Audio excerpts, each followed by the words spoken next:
Hello' friends, আজি আমি discuss কৰিম CM হিমন্ত বিশ্ব শৰ্মা ছাৰে নিজৰ টুইট যোগে কি কথা ক'লে আৰু কি কৰিবলৈ ক'লে তাৰে বিষয়ে আজি আমি ইয়াতে গোটেই ডিছকাছ কৰিম। যদি ভিডিঅ'টো ভাল লাগে লাইক কৰিব, কমেণ্ট কৰিব আৰু ছাবস্ক্ৰাইব কৰিবলৈ নাপাহৰিব।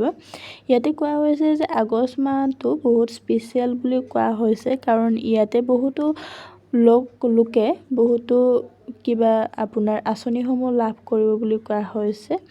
ইয়াতে চাব পাৰে ফ্ৰম আগষ্টৰ পৰা ৰিজিউম কৰা হ'ব আপোনাৰ যি আধাৰ কাৰ্ডটো আপোনালোকৰ কিন্তু লিংক থাকিবলৈ দিছে, তেতিয়াহ'লেহে আপোনালোকে 1 আগষ্ট তাৰিখে অৰুণোদয় আঁচনি লাভ কৰিবলৈ পাৰিব বুলি কোৱা হৈছে। Mothers and sister will receive 1250।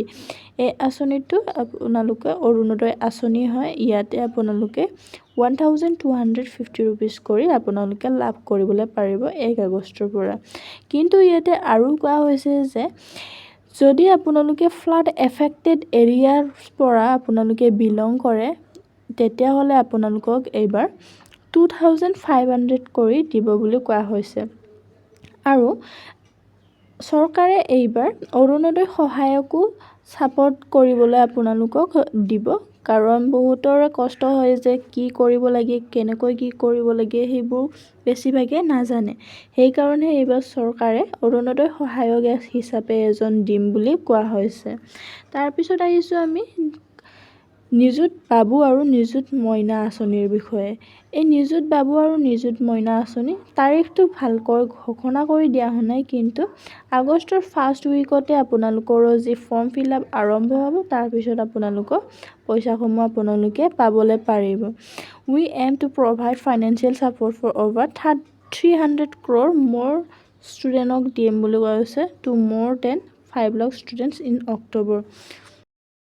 ইয়াতে কোৱা হৈছে on August 10 we are also' bringing back our scheme to offer free ration along with 1 kg মচুৰ দাল এণ্ড 1 kg চুগাৰ। মানে কোৱা হৈছে যে ইয়াতে আপোনালোকক 10 আগষ্ট তাৰিখে 1 kg দালি আৰু 1 kg চেনি দিম বুলি কোৱা হৈছে। কেইটকাত? 100 টকাত দিয়া হ'ব। 70 লাখ বেনিফিচিয়াৰী আছে, সেইসকলে লাভ কৰিব। কিন্তু এইবাৰ আগতে দিয়া আছিলে চেনি, নিমখ আৰু দালি, সেইখিনি দিয়া হৈছিলে 100 ৰুপিছত। এইবাৰ কিন্তু অকল 1 kg দালি আৰু 1 kg চেনিত আপোনালোকৰ 100 ৰুপিজ লোৱা হ'ব। এইবাৰ নিমখ নিদিয়ে আৰু তেল দিম বুলি কৈছিলে, কিন্তু তেলটো এতিয়া নিদিয়ে কৈছে। অহা বছৰ মানে আপোনালোকে লাভ কৰিবলৈ পাৰিব। এইখিনি আমাৰ CM হিমন্ত বিশ্ব শৰ্মা ছাৰে নিজৰ টুইট যোগে জনোৱা হৈছে এইখিনি। আৰু যদি কিবা ইনফৰমেশ্যন আহে তেতিয়াহ'লে মই আপোনালোকক জনাবলৈ চেষ্টা কৰিম। আজিলৈ এইখিনিয়ে, ধন্যবাদ জনাইছোঁ।